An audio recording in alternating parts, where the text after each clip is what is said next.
Football then and now, a fun look at football nostalgia and the modern game intertwined. Join us.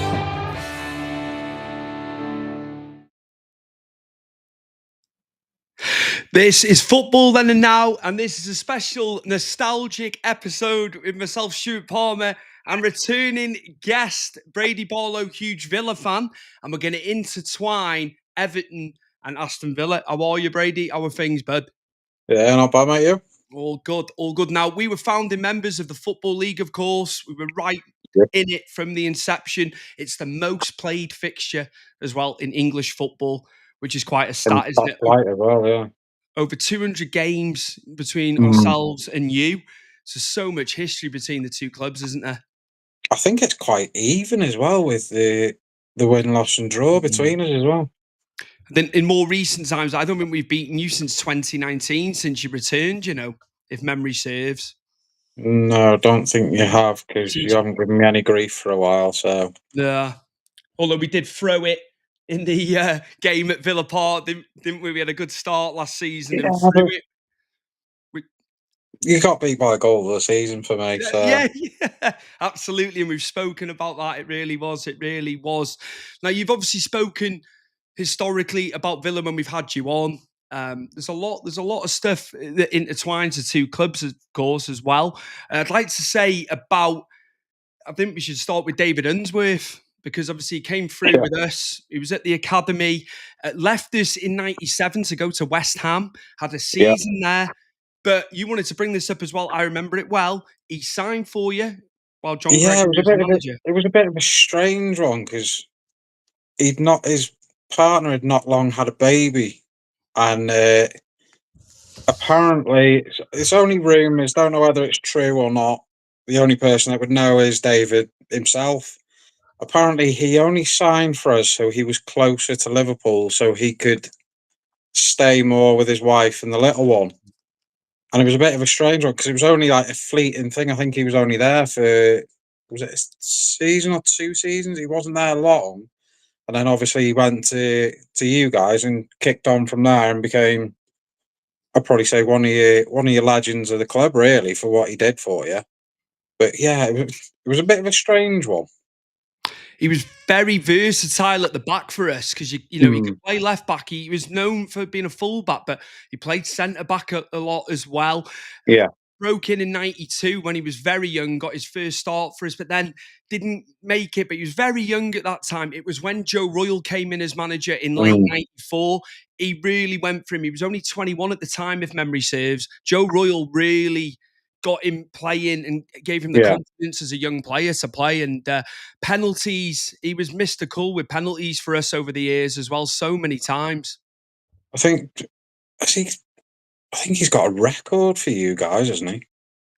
I'd assume it's going to be... Sure, he's got a record for you guys for penalties. He's one of your highest percentage, obviously scoring penalties is one of your highest percentage. I can't remember who, because I remember looking at it a couple of weeks ago, and I actually seen it, because it was a breakdown of different penalty takers from the league, and he was up there for how many he scored for you guys. And a player that, from like the modern sort of game, that reminds me of him of the penalty taking, Ivan Toney. That guy taking a penalty is I know it sounds strange, but it's like he doesn't care if the keeper's there. He knows he's going to score. But yeah, it was a bit of a strange transfer for us, that one. It was all over. It was all over the news as well. I can remember. I'm going to go with ITV. I know it was a long time ago. It was like 98, the summer of. But I remember it being on the sports bulletin within the main evening news, and it was like he's only been here a month, and he's come. He's going back to Everton for the same transfer fee. You didn't lose any money on him or anything like that, and we had him back. But the contract signing was a bit weird, because he signed for us for, I think it was a season or 2 seasons, but only played for us for a month. And then I think, did he go to you guys in the January? I think it was. It was really strange. I mean, I don't think a lot of Villa fans will remember him playing there. They'll remember him more. The claret and blue side would be more, say, like the West Ham colours than the Villa colours, Mm, really. But yeah, it was a bit of a strange one. A lot of players like to either come from you guys to us or go mm, from us to you, or mm, have had a link between, have played for us and yourselves at some point. I mean, the modern one is Ashley Young. mm, And obviously, you've got Tim at your place now. He's mm. a good young player for us, academy, and he's come through to you guys. But yeah, going back to transfers, I know you've got a bit of a strange one for you guys as well that a lot of people thought would never happen. I mean, are we on the same lines on Raquelme? No, the one that we were talking about before, the one that was a bit of the one that you want to speak about a bit more. I'm bloody lost here now. You're gonna have to jog my Who memory. who was your choice? Kanchelskis. Yes, big Andre, mate, big Andre. Yeah, and that was crazy. That was crazy because he was absolutely one of the top players for United in that fantastic United team under Ferguson. Won Mm, everything, won everything. Now this transfer was on and then it was off. It didn't look like it was coming. I remember fans going to the club shop, getting the name on the back of the yeah, shirt, and then it looked like they pulled the plug on it. I don't know if it was personal terms or something, but they managed to sort it. Getting him in at the time was a major coup. It really was. Just yeah, we were especially for how he was playing for United at the yeah. time. I mean, he was a lot of the time he was first on the Mm, team sheet for them, but mm, I don't know if he'd had a fallout with obviously Sir Alex Ferguson at the time, or if it was one of the backroom staff. He'd had a something had happened, and I remember reading about it back when the transfer was sort of on, off, and then he finally went to it. I just thought it was a bit of a strange one at the time, but obviously went to you guys and performed at the mm. standards he did at United. He was top scorer in 95, 96 for us as well. Mm. So many goals off that wing cutting in. I remember the game at Anfield. He was unbelievable. He was brilliant and, gets you up off your seat. He was one of Yeah, them players, mate. He was exciting. He was so forward thinking. And Joe Royal and the ball played a blinder getting him in yeah, because he was going from like the best team, one of the best teams in Europe. United were mm, flying at that point. All right, the Champions League came later for him, but they were yeah, all always in and around it, weren't they? They were always yeah. close to getting it at that time. It was just crazy, and to go look, it's 30 years since that happened as well. It was the summer of '95. Time's a ticking, I tell you. Strange times, strange times. 'Cause didn't he go from you guys to was it Rangers he ended up at? Fiorentina at Rangers was later on. Yeah. But Fiorentina got him in. They were doing very well. Batistuta was Mhm. still there, of course. They Oh, were yeah, yeah. they were they were contending. They were doing very well in Serie A. They had Europe as well. Mhm. Just to have him for them couple of years that we had him. Yeah, Um, and I can't remember the transfer fee. I think we made a couple of million at the time, which was big for that point in time. yeah. We got 2 good years out of him.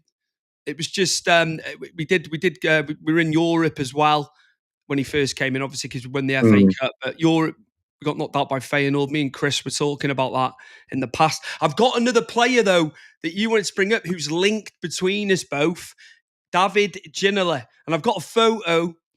You know what photo's coming up here because there was a big fallout with John Gregory. He said he was out of shape. He was Scored too this fat, goal. too fat. David Ginola with good old Mark Delaney there behind him. And I remember that game when he scored and he literally ran up to the camera and he just took his shirt off, flexed his muscles and was like, "Can you see the fat on me?" And when I'd read about it leading up to the game and then after it, I mean, John Gregory just looked like an idiot for what he said about it. It was like that guy. I think it was more. Apparently, during training, he was being lazy, like wasn't pushing himself as much as a lot of the other lads were. But yeah, I thought to get him at the time. he was still a good player. I mean, he could still do bits. I mean, it's like when we signed Paul Merson from. People thought he was washed up, couldn't do it anymore, and he scored a hell of a goal Mm. against you guys. Mm. I mean, we just at that point we had the knack of getting these so-called washed out players and getting them playing well, but Ginola, he could still turn it on. Mm. That guy was unbelievable for his skill. I mean, I remember watching on Match of the Day and things, and for us and for yourselves, at his age that we had him, and then he was obviously older again when you guys had him, he could still do it. Mm. And how he was with the youngsters coming through, he always had his arm around one of the youngsters and showing them, no, don't do it this way, do it that way. Mm.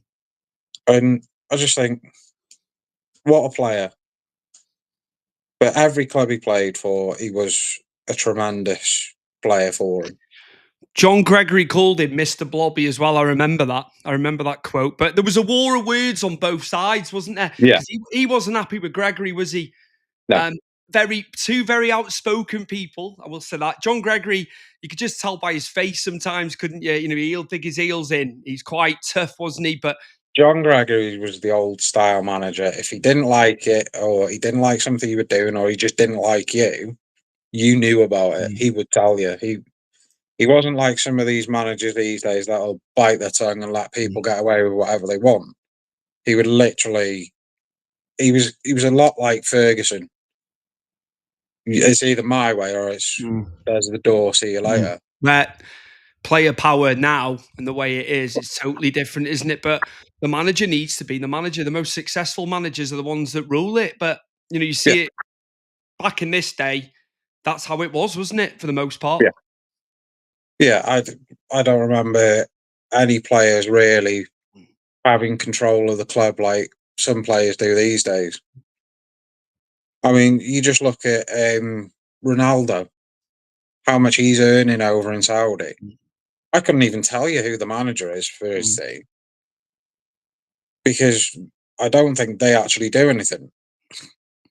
It just seems to be the government want to bring in, well, sorry, the board want to bring in all these star players, but haven't won anything.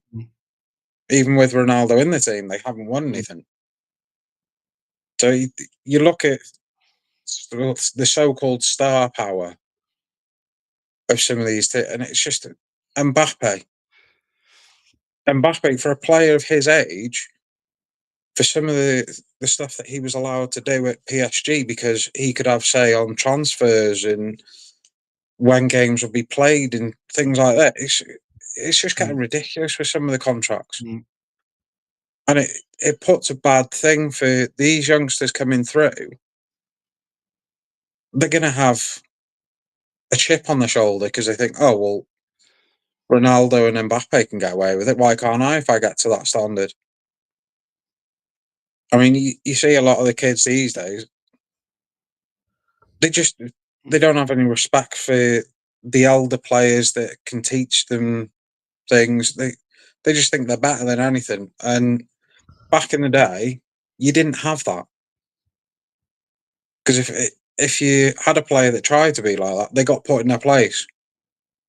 I mean, you look at the whole Fergie Beckham scenario where apparently Fergie booted a football boot across the change room and it hit Mm. David Beckham.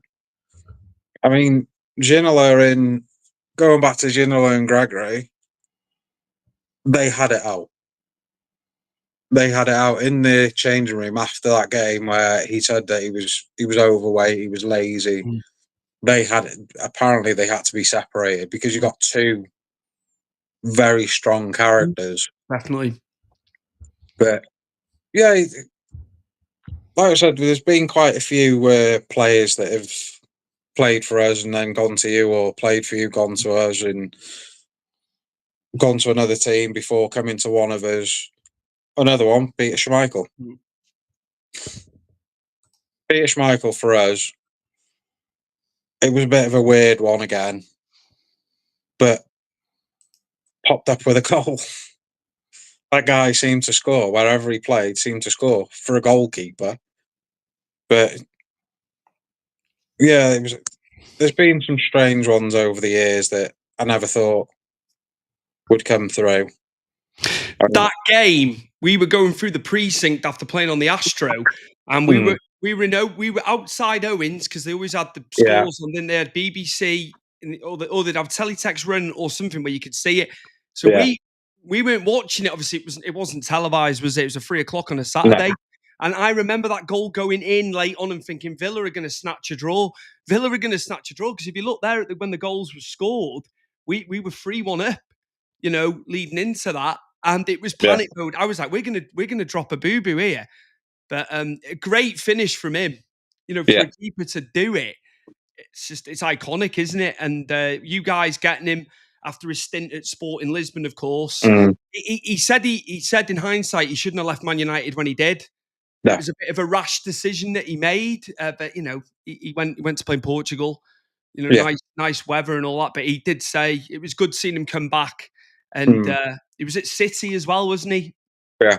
Which Which is was a bit of a crazy. strange one. It's like, but he did. There was money put on the table for him, the wages Yeah, and all that, and he went and did it. But great. Any more memories of Schmeichel that stick out during his tenure for Villa? it was just how imposing he was in goal. I mean, you saw it when he played for United, but that guy, one on one, he was hard to beat.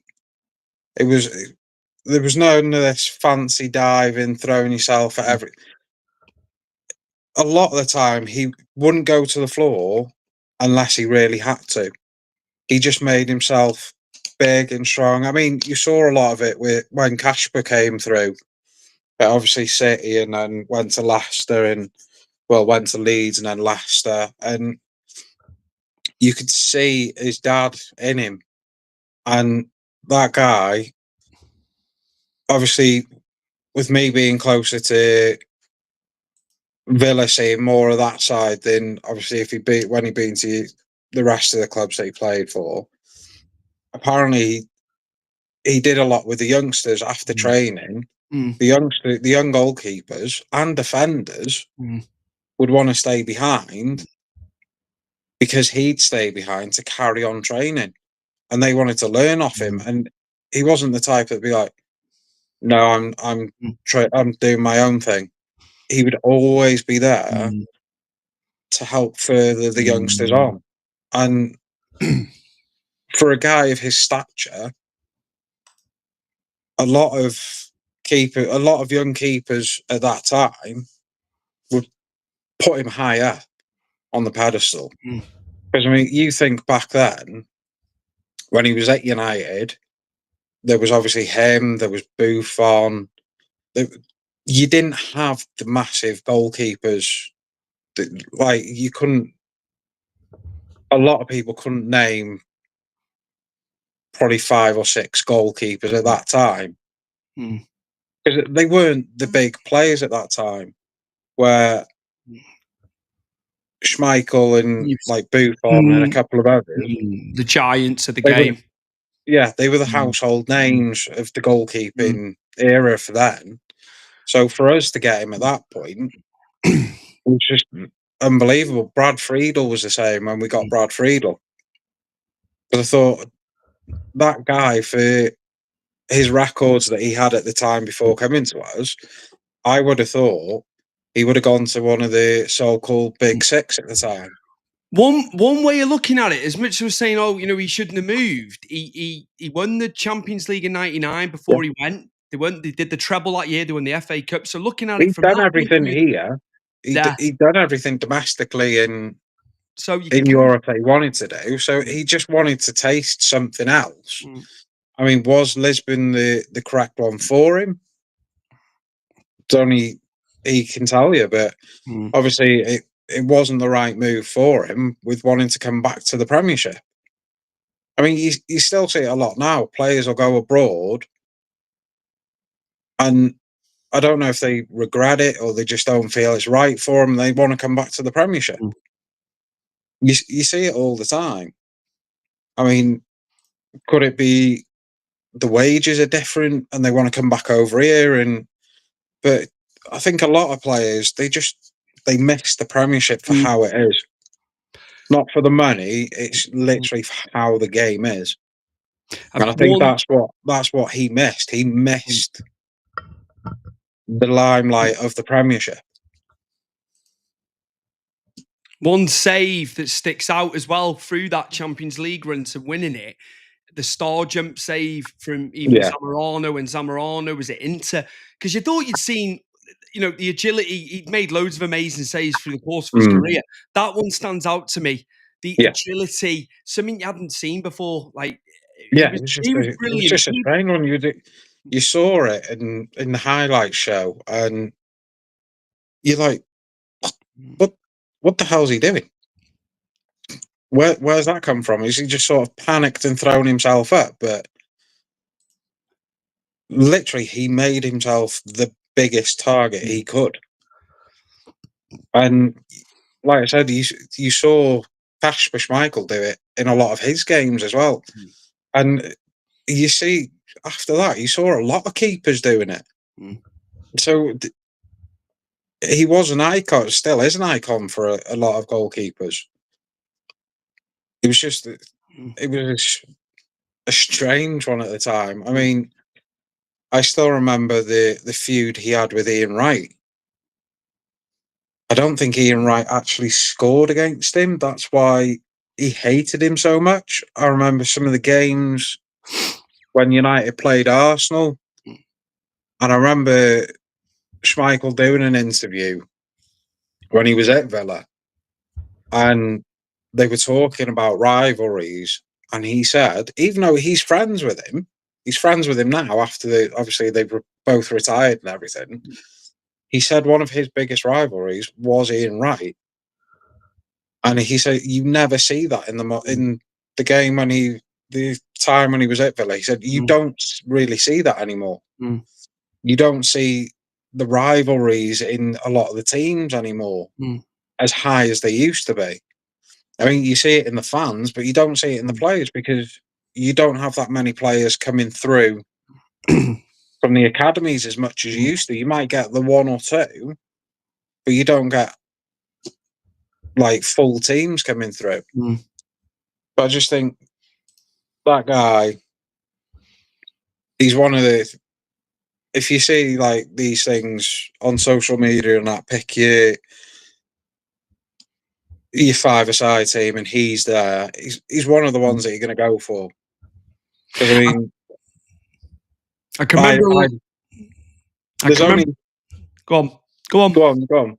I can remember a low down save as well from him, and it was like Gordon Banks against Brazil in 1970 at the World Cup, where he's parried That's it onto up. the crossbar. He was dead Yeah, low down. Just so many ways that he could save the ball. He made it exciting. Couldn't take your yeah, eyes off him. no, He was just a behemoth, mate. He was an absolute behemoth. The guy. It's just yeah, brilliant. I remember the Dane Pack advert as well, the Danish bacon advert. But if it's paying, you've got to do it. I do not blame him. It was cringy, but yeah, that was the adverts. Adverts still are cringy now, but yeah, he did the Danish bacon advert. Like, and all more power to him. If you can get money from other ways through your football career, just brilliant, absolutely brilliant. There's one I yeah. want to bring up, mate. There's one I want to bring up because you were saying about a transfer that was rumored heavily at the time, and Doug Ellis was very hot. Your chairman at the time, he was hot on this guy. Brazil played Sweden in the Umbro Cup at Villa Park, of course, in '95. That's where he saw him. He was That's playing for very Inter boring. Milan at the time. You wanted to bring up Roberto Carlos.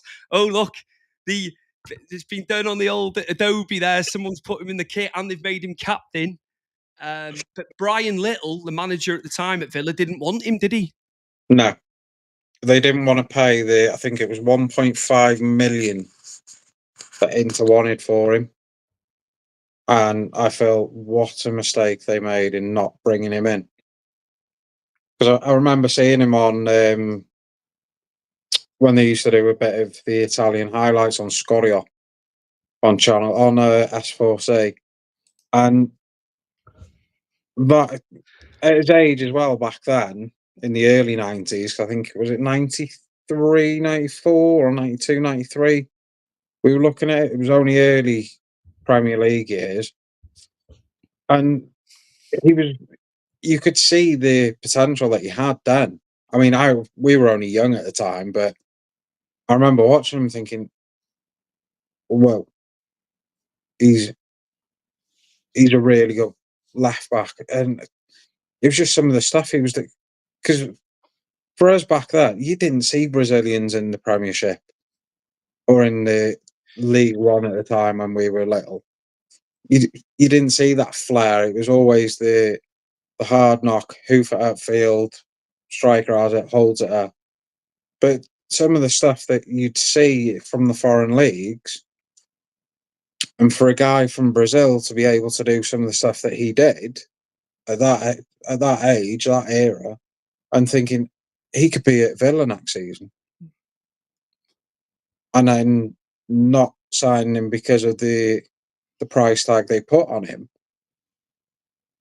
is one of those where a lot of Villa fans would probably still be thinking that imagine what we could have done with him in the squad and the players that we could have attracted with him there as well. So yeah, it was a bit of a strange one, Mm, but it's one we'd never know what would have happened. Would he have got to the heights that he did mm. at Real Madrid? So yeah, a bit of a strange one. I think it was a bit of a silly one, but at the time it was probably the more business side. I think Brian Little didn't want him because he was settled with the players that we had at the time and didn't feel like we needed somebody and didn't feel that he would be able to settle in quick enough for his style, wouldn't fit his style of play and this, that, and it. It's one of those we probably won't know unless Brian Little wanted to admit why, because I know he's been asked questions in forums and in interviews and things, and he sort of deflected from the conversation. Apparently, there was a meeting between Brian Little and Roberto Carlos once at one of the European games, and he asked him why he didn't sign him, and he refused to answer the question to Mm. him as well. But it's one of those. It's a strange one to be linked with. It was a possibility that it could have gone through, and Brian Little said no, and then Doug Ellis refused to pay the fee. So it's just a bit of a strange one. A Maverick, extending off how and what he went on to do, and so good for Brazil going forward. Talked about the turmoil when he hit that free kick past Uh, Bartes, curled out. Me and Chris have spoken about it on this show. He could defend as well, though, as yeah, much as it was that Brazilian, all no nonsense. Let's get up the pitch and play. It had the flair, the samba style. But I think people look past what he could do defensively as well. yeah. He's I mean, known for he was a tackling. no nonsense defender as well. Yeah. I mean, he had the pace to get back. He wasn't scared of putting a boot in. Uh, he'd throw himself about at everything that he could. He was.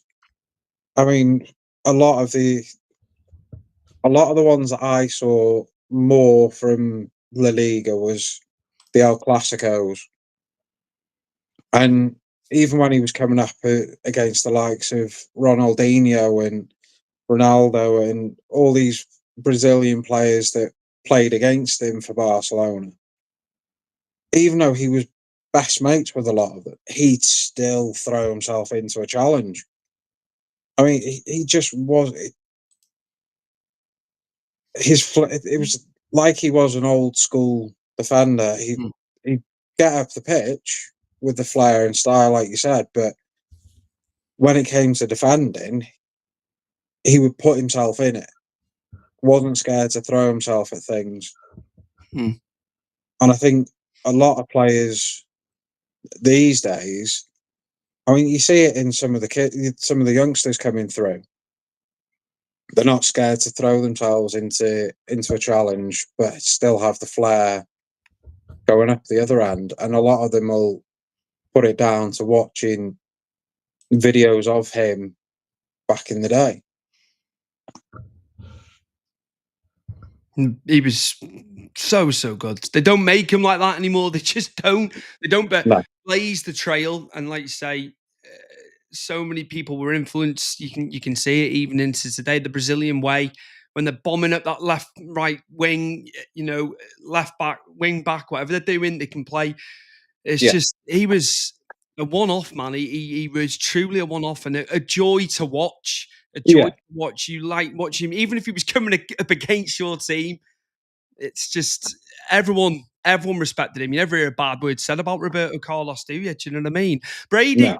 we're gonna have to. I think we're gonna have to do another recording, mate. I'm thinking random nostalgia. I think we should do another recording off the back of this. This has been brilliant, but I think we're gonna go in and just hit a load of topics on the next recording because there's just so much from history that we'll remember. Um, Yeah. it's amazing. It's amazing the historical side of the game, and yeah, obviously with the season not started yet as well, Yeah. you know, Because I've just got what? Is it 2, 3 weeks? yeah, 16th. Yeah. I think there might be a Friday night football actually to open on the 15th. I think if memory serves. Yeah. We don't play till the Monday away at Leeds. No, because it's Friday, Saturday, Sunday, Monday games. Can I remember Mm. me and Chris talking about it. Um, can't remember who's on the Friday, but it's a bit of a weird one. Mm. Just briefly, I'll just close out with a bit of current. This is going to go out probably a week or two later. Just at this present time, just the lack of transfer activity for Villa, mate. Are you annoyed? Oh, Is it pissing you off? I'm not annoyed because there was certain there was a certain player that I wanted. Well, there's a couple of players that I wanted Villa to sort contracts out. Kamara was the main one. That is like a signing for us, getting him nailed down for a few more years. Because for a free agent, he's been unbelievable for us. For a defensive midfielder, he's no nonsense. He sits in front of the back four. He pushes forward when he can, but yeah, getting him signed back up to a contract extension. There's talk of Morgan Rogers getting a new contract, so I think Mhm. he's trying to get players nailed down. I can't see Ollie Watkins going. I really can't. Not with 2 weeks left to go. Why? I Why? think if he, I think if he was going to go, he would have gone by now. He's not going to go to United anyway. It's ridiculous. I don't It's believe it. it's I a bit of a don't strange believe one. it. Apparently that's more to do with Amrin wanting Premiership ready players. He wants players there You, that are Premiership ready, you need Premiership somebody proven. for that to happen. You need somebody in as well, and him just how good he's been. There's no way. This is, in my opinion, from the outside looking in. I just don't believe it for a second, mate. I don't. I do not. I think he's No, been. He's Villa through and through. That lad. You can well, just see it. it's like Emi Martinez. They're Yeah. saying that United he wanted to go to United. Mm, He hasn't said anything mm, about wanting to leave at mm, all, and it's other people that are saying, mm, "Oh yeah, United have gone in with a loan deal. Villa have mm, refused it. United reckon they could get him for 20, 30 mm, million." And even Martinez's wife, and we spoke about this previously, even his mm, wife has turned around in an interview and said he's happy at Villa. mm, We're happy in Birmingham. I've just opened up a store in Birmingham. Why would I want to move? mm. So, Poundland journalists who can spout anything on there. We've been linked with 60, 65, 70 players. I'll tell you now. And you're looking at it, half of them can't write an article to save their lives anyway. well, It's I'm just, sure I've just seen one pop up on my phone from Sky Sports. You've put a bid in that's been rejected for a Southampton player. Mm. I didn't see who it was. It might links I've seen in the last couple of days. Tyler Dibbling, who's obviously highly touted, isn't he, by a lot Yeah, of it could be clubs. Tyler I Dibbling think I then, think but it's him, mate. But again, the clubs above us were looking at him. He's got a hell of a lot of talent. I mean, I wouldn't be opposed to him coming in, but he's still yeah, very young. He's still very raw. But Moyes needs younger players, doesn't he? yeah. I've Coming just through looked as now. well. It was Tyler Dibbling. Yeah, I'm But not opposed to it, but he's very raw yet. But you've got to take a yeah, chance sometimes because it's exactly. what he'll turn out to be. I mean, you look at some of the well, Seamus Coleman for you guys. Diamond in the rough. Exactly. Mm. He was an unknown. Yeah, Tyler Dibbling's not really a massive unknown, but Seamus Coleman was. Mm. He came straight from Ireland? Was it? Was it Yeah, Shamrock Sligo. Rovers? Sligo Sligo. Rovers, mate. Yeah. Yeah, so Okay. you've got to take a chance on some of these youngsters, That's a week's wages now.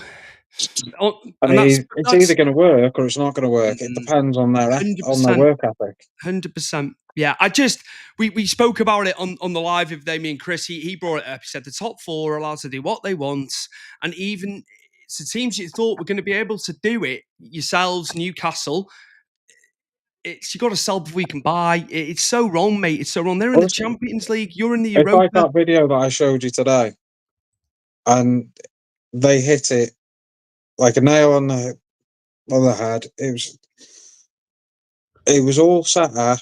I mean, back in the day, you didn't have the so-called Big Four, Big Six. Everybody could spend whatever they'd earn, they'd spend. There was no PSR, and then all of a sudden, City and Chelsea get the money, buy a load of players, and then all of a sudden, PSR gets brought in for these other teams. Like you said, for us, for Newcastle, for a lot of other teams, and you've got to sell to try and compete. Well, how are you going to compete if you've got to sell your best players? So we'll see, won't we? We'll see. I want to get you back on. So I'm going to close out. I think we're just going to hit some random stuff and see where it takes us because spontaneity works better half the time than plan. But a lot of the stuff we don't plan, do we? When we come on anyway, we have a we just basis. chat shit. It goes off. It goes off on all different areas and ways and strands, and so I'm going to have you back on in a minute. I'm just going to close this out, do the close out. Thank you very, very much for coming on again. Great doing a bit of nostalgia with you. A lot of the time we do current, when the season's in full flow, of course, that's what we do. But yeah, we'll get you back on definitely for the next one. And it will be random stuff. And yeah, thank you very, very much, man. No worries. And this has been Football Then and Now, a nostalgic look. We've intertwined Aston Villa and Everton, the links, the most games played in league football, and there's been a fair few cup games as well on top of that over the years. Founding members of the Football League, as I said in the opening, so it's been fantastic. And thank you for listening and watching, guys. And I'll be back with Brady for some random, spontaneous, nostalgic stuff, just general football. That's what we're going to go with.